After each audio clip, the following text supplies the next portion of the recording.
Okay, good morning, everyone. I handed out the presentation hard copy, so hopefully everyone has that. And I heard a lesson learned to 3-hole punch it next time, so y'all can put that in notebooks. So I'll definitely do that. We're going to work through the presentation this morning, and we're going to talk about conflict resolution. And I don't know if any of you all have any misconceptions, so we want to go ahead and clear those up right now. And we'll just clarify up front, does anyone have a conflict-free life? You know, no issues at work, no issues at home.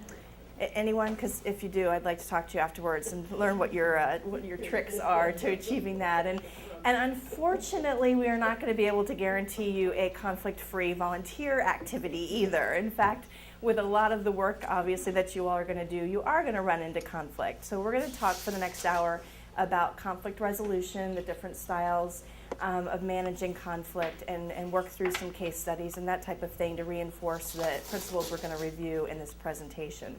But before we get started, being the typical HR person, I have to have an icebreaker, a touchy-feely activity here. So we're going to do the handshake exercise, okay?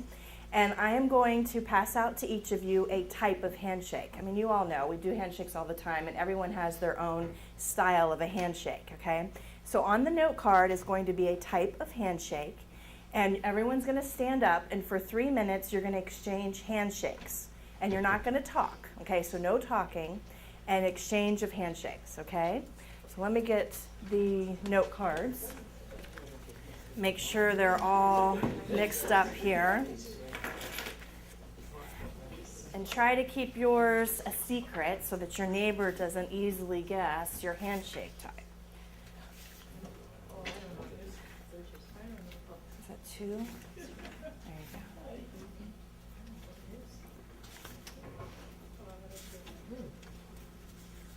I've got enough here. There you go. Good morning. I'll get your presentation. There you go. Does everyone have a card?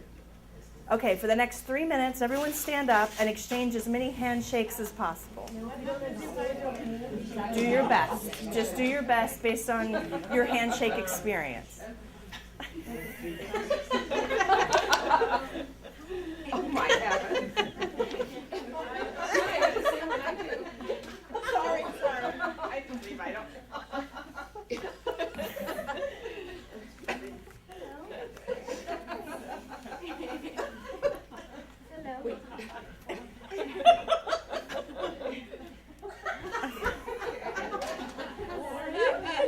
We already did it.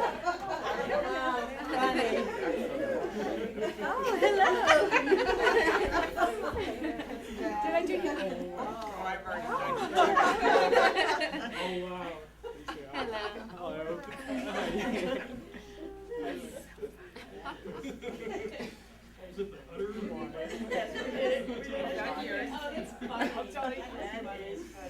Okay, let's go ahead and find our seats.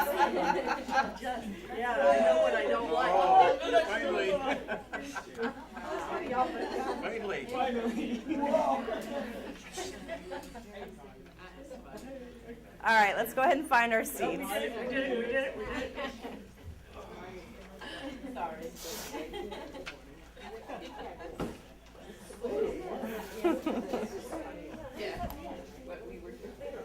Okay, so certainly a fun exercise. We got some laughs. Everybody got to interact first thing, but it's actually also very purposeful.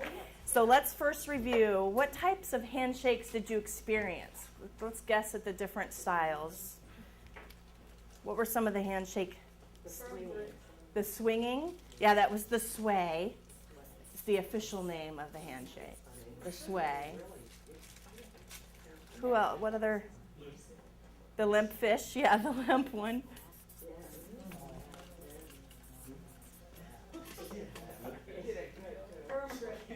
Firm grip. Yeah, that was the vice.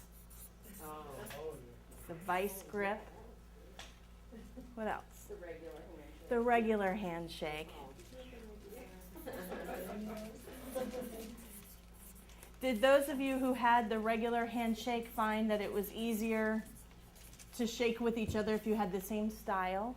Yes. Okay. I was curious because we didn't define regular. So based on everyone's history and experiences, even regular could have been different based on. Got lost with all difficulty, Oh. like when you were getting the sway. Right. Was there some conflict then there between the two different styles of handshakes? Okay. That's 1, 2, 3, 4. I think there's one more. Finger hold? The finger hold, yes. Which, I mean, that's not even a real handshake, is it? That's just finger hold. That was weird. That was that was strange. Is this the topper? The topper, yes, actually we did have. Oh. Okay, so first of all, no one was talking. So did you see how much communication was happening just with body language and your physical interaction? Okay, so in conflict and conflict resolution, there's a lot of communication going on just with your body language, and we're going to talk a little bit about that. Someone mentioned that, you know, how many of you all actually used the handshake that you were assigned? One, those who had the regular. But normally, I don't think you all use the finger hold to do your handshake or anything like that. So someone said that was strange, that was awkward. And we're going to learn about different styles of managing conflict this morning, and we all have our preference and our approach on how to handle conflict. And what we're hoping to accomplish today is to introduce other concepts and other ways to manage conflict, and then you all can decide as you're working as CASAs which approach to take and which will be the most effective given the scenario and the situation that you find yourself in. Okay. Any other interesting observations or reflections that came out of the handshake exercise? No? Okay, all right, yes. I had the limp fish Yeah? thing, and it's surprising to me how many people, their faces fell, when you give them kind of just a limp fish, it's kind of a disappointment. Yeah. Yeah, in etiquette classes and in business classes, they'll spend a whole hour just on handshakes and presentation of yourself. So it's amazing what, if that was your handshake, what that would have been communicating to the other person just through a simple handshake. So, okay, well then let's go ahead and get into the information. Get the slide back up here.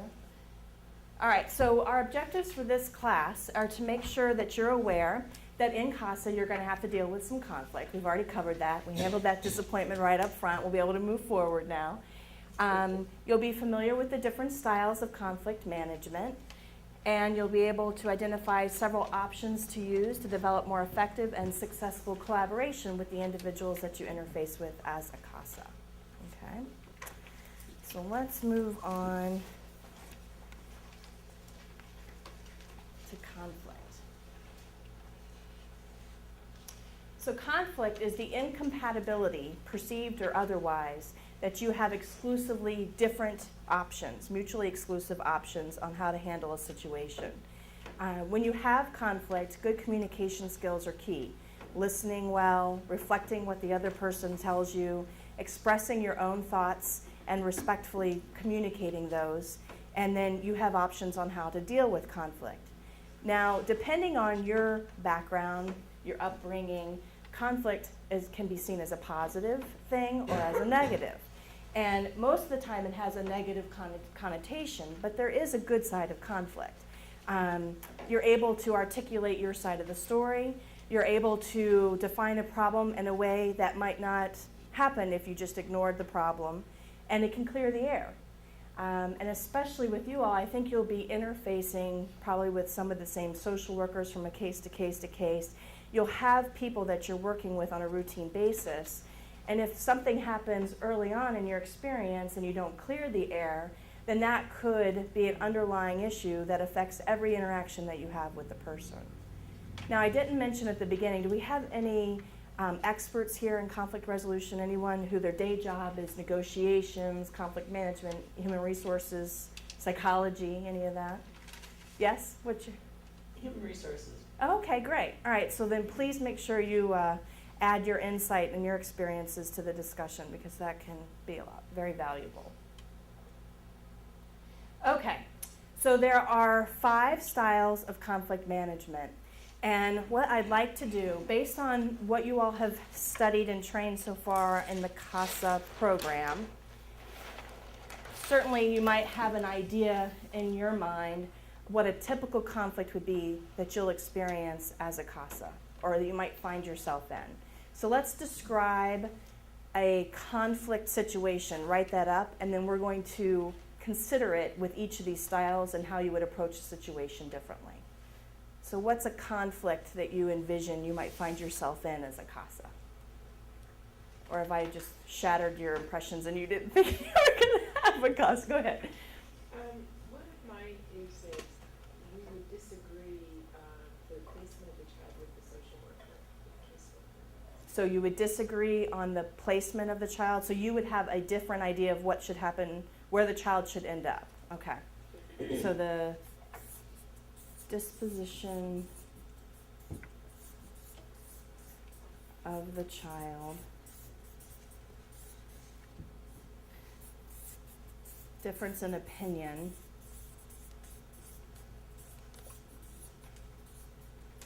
with the social worker? Okay. So that'll be our conflict scenario. Okay, so the first style is the directing style. With the directing style, you are confident that your way is the best way. So you don't bargain, you're not up for negotiation. You're not concerned with the other person's concerns. And the directing style is useful when immediate action is required, when safety is a concern. I mean, you're not going to see a police officer out negotiating with a citizen when safety is a concern, immediate response needs to happen. He or she is going to use the directing style to make sure that citizen acts accordingly and moves on. And then if you believe that you are right. Potential limitations of this is obviously it can intimidate people, doesn't necessarily open up the discussion and have that person think that you're open to their input. It doesn't allow others to participate in the process. Okay, so with this scenario, how would you think the directing style would go over? Not so well, not so well. But there could be a time that it would, where you're looking for that immediate action. If you're, let's say, in the hallway of the courtroom and they're going to make a decision in 10 minutes or so, trying to collaborate, trying to give buy-in, all that, you just don't have the time. So sometimes I think it could fit. Right. It's not the best way, I would agree, but I think there's times it might fit. Right. And hopefully in this scenario, there's been a lot of work done prior to the 10-minute before the court session. So you've had the opportunity to collaborate because as you point out and we'll discuss, other styles take more time. This one, you're just laying down the law and you're not open for further discussion. So anyone a parent? Anyone use this style in the parent?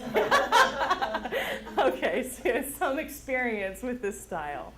Okay, and one thing I did want to point out on this scale of the different styles, it's a balance between how important the relationship is to you versus the task, okay? And you'll see on the scale with directing, it's a very important for the topic and for the task, and the relationship is not as important, all right? And that's what you're constantly going to be weighing when you consider how you're going to approach conflict as a CASA, okay?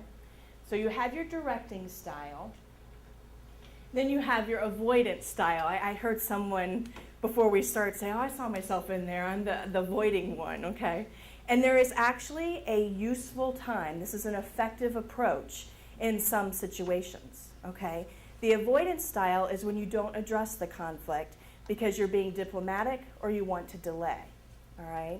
This is useful when you know you're in a no-win situation. Perhaps you're sitting across from someone who's using the directing style, and you know that at that particular point in that conversation, you're not going to make any progress, okay? So you choose to delay. You don't have enough information, and when you use this tactic, that gives you the opportunity to go away, get the additional information, and then come back and address the conflict with the person with more data, okay? And then you also, if you believe the situation is going to resolve itself, perhaps you were just trying to save that person or persons the energy, the effort of going through a situation which you knew in the end it would resolve, but you were just trying to be more efficient and address it up front. If they don't see your point of view, then it's not worth risking that relationship to make the point because you know in the end it'll resolve itself. Doesn't always happen, but there is the occasional time when that works. Potential limitations with this style: important issues may not get addressed, and the conflict may escalate or return later. So if you do use this approach for a delay tactic, you do still want to make sure that you eventually address the conflict using one of the other styles. Okay? So how about with our conflict with the social worker? Say it's the first time you're interacting with the social worker, you've just picked up this child or this family of children. When would you use the avoidance style in that scenario? How would that play out? Well, as you said, if you're just starting the relationship if you use the avoidance style, it might be that you're just starting the relationship and the issue at hand is really not all that important. Right. And you know you're going to have an opportunity to work with that person. You're going to learn more about the case, and there will be other opportunities to address the particular information that you're negotiating with the social worker. Okay. The accommodative style. Working cooperatively to come to a conclusion without asserting your own concerns. So on that scale, the accommodating style, the relationship is the most important element. You need that relationship for future situations, scenarios, that type of thing. And the topic isn't as important as making sure you still have a relationship and a positive interaction with that person after you've resolved the conflict. So when you want to maintain peace and maintain harmony, when the outcome is more important to the other person than to you. This goes along you have to pick your battles, you have to know when to compromise and give in, and when that other person might be more passionate or have a more compelling reason. Now, in theory, when you all are working as CASA, everyone you're interfacing with has the same goal. And what's that goal? The child, right. So it'll just probably amaze you sometimes how everyone will have different perspectives on how they can accomplish that goal. And that's where you have to work together, and that's essentially a conflict. And you have to work together using these different styles so that in the end the child really is safe and placed in the best way for the child. All right, the compromising style. This is when everyone gives up something to reach a conclusion. So everyone is 50 to 75% satisfied, but no one is 100% satisfied. Anyone married or in a significant relationship use this style hopefully quite a bit in order to maintain the relationship. You acknowledge that everyone can't get what they want, so you reach agreement on something instead of ending up with nothing. Okay? And with the compromising style, it's useful when neither party has the energy for collaboration, when parties have equal strength and they have mutually exclusive goals. Limitations, you may avoid discussion of real issues and everyone may walk away dissatisfied. This is always a good time when you want to remind everyone of what the end goal is instead of everyone getting caught up on what they're trying to represent. So the compromising style. What happens if you do get down to the wire? It's right before you need to write your report and turn it in, and you and the social worker still disagree on the best disposition for the child. How would you use the compromising style to work with the social worker? I was like, I wouldn't. I would use the directing style. I know best. I've used all my time. I've worked with this child. Compromising style. Possibly you would offer sort of a trade-off type arrangement. You could say, well, I'll agree that maybe they could get the services you say, if you agree that maybe they get to have greater visitation rates or something, All right. So you start to work on some of the subset issues as a give and take Right. in order to try to make the whole arrangement as close to possible as what you believe the best resolution is. Right. Anyone else? I just wanted to comment that I think in the context, in the specific context where we're talking about finally coming to a conclusion, I don't know if the specific style would even apply, because if it's not in the best interest of the child, I don't think I would even compromise. Okay. And that's a good point, because you all will bring unresolved issues to the judge. The judge will ultimately make the decision on the child. So that is a perfect solution. If you can't come to agreement at times, you just leave it unresolved and present it to the judge just like that. Okay? Okay, the collaborative style. The collaborative style is when everyone digs in, rolls up their sleeves, and they're working together to come up with a win-win solution. This is useful when everyone's needs are worth meeting, which essentially is when you're working as a CASA, everyone's trying to work for the best of the child. You want to improve relations between the parties and to make sure you sustain those for future cases. When parties are willing to learn from each other, you have to be open. You have to understand, try to understand, okay, why is this person under this belief? What's behind what? Try to understand where they're coming from, and then hopefully in return, they'll want to understand your position and where you're coming from, okay?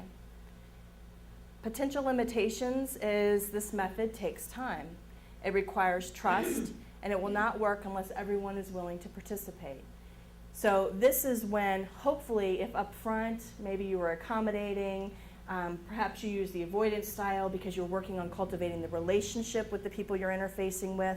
This is when that relationship and hopefully the trust that you've built with the person will pay off when you ultimately get to a situation where you want to collaborate and work together to come up with the best solution. Okay? So there's a couple scenarios. If you'll turn, let's see. After, I don't know what page numbers you all have in your book, but if you turn to A Barking Dog Does Not Bite, Activity 7G. If anyone gets there first, if you could call the page number, that would be helpful. It's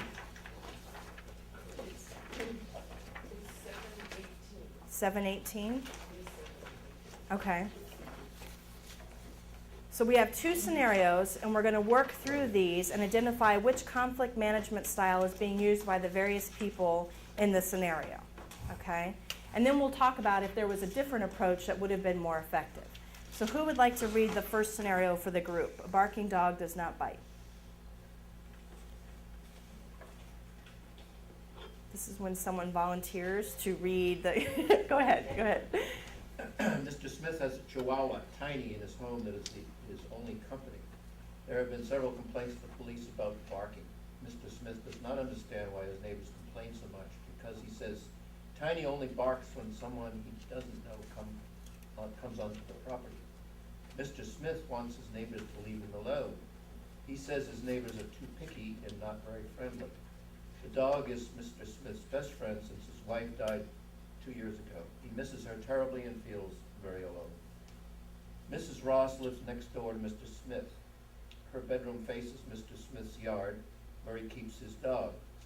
She has had it with hearing the dog all day because she works at night and has to get her rest during the daytime. She has gone to Mr. Smith and has told him exactly what he needs to do. She wants Mr. Smith to get rid of the dog. She has gone to the police, but they don't do anything. She is thinking of going to the town council and forcing Mr. Smith to put the dog to sleep. Mr. Melrose lives in a little less than accommodating. Mr. Melrose lives on the other side of Mr. Smith. He doesn't think Mr. Smith should have to get rid of his dog, but doesn't want Tiny to bark so much. It is getting more and more annoying. If Mr. Smith would just train Tiny, the situation would be much better.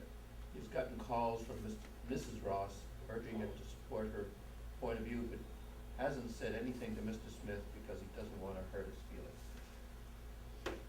As a dog lover, I'm personally affected by this scenario, but we will save that for another discussion. Okay, so what approach is Mrs. Ross using to deal with this conflict? Directing. Yeah, I mean, she knows the solution. She's provided to him bottom line, and she would like things to improve and move forward. Of course, we all see that there's some weaknesses to her recommendations. Okay, what about Mr. Melrose? What approach is he's avoiding? Yeah. You guys are quick learners. Very good. Any other comments? What would be a more effective approach? Anyone have a suggestion on how we could handle this conflict effectively, drawing on one of these styles? Sorry? Collaborate. Right. Accommodating? Yeah. How can we accommodate for Mrs. Smith, Mrs. Ross rather than Mr. Smith? You would accommodate for Mrs. I would probably accommodate for Mr. Smith by trying to get the dog, maybe keep the dog inside during the day or something so that Mrs. Ross can get her rest. Right, I mean, she deserves that. right. She for needs Mr. to Smith, sleep. you know. Right. She could get earplugs too. Well, that's true. She could get earplugs, he could get a bark collar. I mean, there's lots of solutions here. Right. Okay. Maybe help her understand how important this dog is to Mr. Smith. Right. Right. I think She may not understand it, so they should have empathy for it, therefore, if she understood how important it was, maybe a little more tolerated. right. And that's an important point too. You know, we live in such a hustle bustle society. Everyone's got 100 million things going on. We're, you know, many times we're not even present because our minds are on so many other things. We're distracted. You have an interface with someone and you don't know what's really going on in their head. And like our handshakes, we didn't define the handshake. So everyone had to go based on their experiences with how they were going to accomplish the handshake. So you might interface with someone and immediately assign a judgment of, well, they're just being difficult because of such and such, and make it about you, and it could have nothing to do with you. So that's where giving someone the benefit of the doubt, and especially when you all working as CASAs, you're interfacing with people who are at a very tough point in their lives. The children are having a hard time, the parents are having a hard time. A lot of the people, everyone in the equation is at a difficult point in their life. And unless you've been exactly there, there's no way to understand the stress and how that stress impacts that individual. So it's important, like if Mr. Smith would share, hey, this is how I'm coping with the loss of my wife, that immediately, to me, changes that versus what is the annoying dog doing barking out there for the 100th time, okay? So you definitely want to meet people where they are at, and then as you do that and invest in them, then hopefully they will return the favor and work to understanding where you're at, and then that gives you an opportunity to present your perspective on the conflict, okay? All right, second scenario, the lonely orange. Who would like to read that?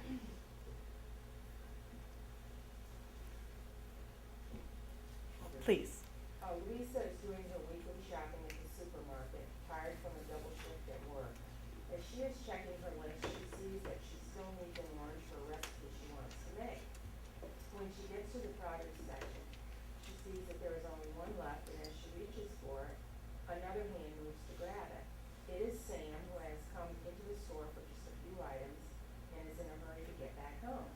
Louisa and Sam each feel they got to the orange first and that their reason for wanting it is the most important. Louisa is making a special cake with an orange frosting for her daughter, Lena's 7th birthday. She had promised it to her and really wants to follow through because she has been working so many hours lately and hasn't been able to spend much time with her. She really needs the zest for her special recipe. Sam is in a hurry to get back home to his dad, who is staying with him as he recuperates from surgery. Sam has been trying without much success to get his dad to drink plenty of liquids rather, and just tonight his dad asked for a little glass of fresh squeezed orange juice. As Louisa and Sam explain to each other why it's so important that they each respectfully get the orange, they realize